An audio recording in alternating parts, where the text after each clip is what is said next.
दुनिया की तारीख में अगर सबसे ताकतवर और बहादुर मुस्लिम कमांडरों का जिक्र किया जाए तो उनमें 3 नाम खास तौर पर चमकते हैं। नंबर 3 पर है खालिद इब्न अल वलीद रजी अल्लाहु अन्हु, जिन्हें रसूलुल्लाह सल्लल्लाहु ने सैफुल्लाह यानी अल्लाह की तलवार का लक़ब दिया था।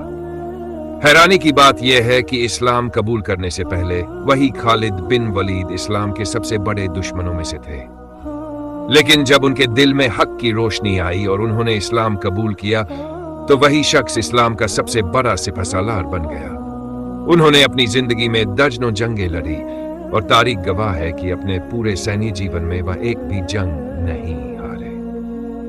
नंबर 2 पर है उमर इब्न अल खत्ताब रजी अल्लाहु ताला अन्हु, जो इस्लाम के दूसरे खलीफा और दुनिया के सबसे ताकतवर मुस्लिम लीडरों में से एक थे। उनका दौरे खिलाफत लगभग 10 साल रहा, लेकिन इन 10 सालों में इस्लामी हुकूमत इतनी तेजी से फैली कि करीब 20 लाख वर्ग मील तक पहुंच गई। उनके दौर में इंसाफ, अदल और ताकत का ऐसा निजाम कायम हुआ जिसे आज भी मिसाल के तौर पर याद किया जाता है। इसी दौर में मुसलमानों को बड़ी फतह नसीब हुई और जेरूसलम यानी बैतुल मुक़द्दस भी फतह हुआ।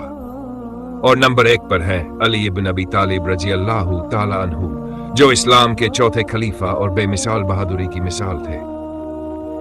उनकी शुजाअत का सबसे मशहूर वाकया बैटल ऑफ खैबर में देखने को मिलता है, जब उन्होंने अपने एक ही हाथ से खैबर के किले का भारी दरवाजा उखाड़ फेंका।